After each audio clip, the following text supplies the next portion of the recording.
Hi, good afternoon. Hello, good afternoon. How are you? I'm fine. Welcome to Find Your Mate. Please tell us something about your work experience.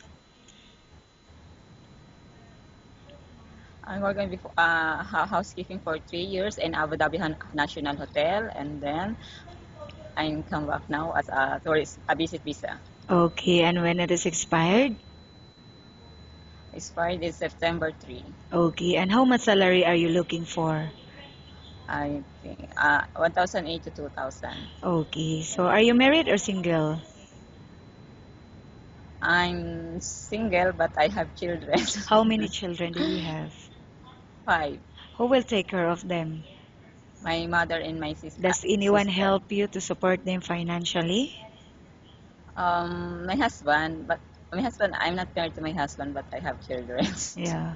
Okay, so do you have any friends or relatives working here in Dubai or in Abu Dhabi? Here in Dubai, I have my niece and my cousin. Okay. I will now ask you questions about different situations you may encounter while on the job, okay? If the baby is non-stop crying, what will you do?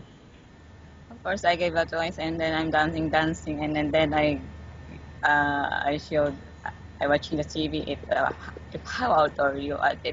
If the man's like 6 months old, so I think it's dancing. It's the best. Okay, and how do you know if the baby got sick?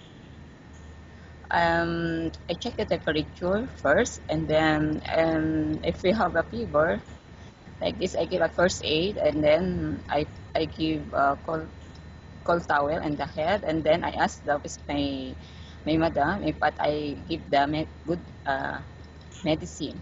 How about cooking? Do you have any specialty in cooking?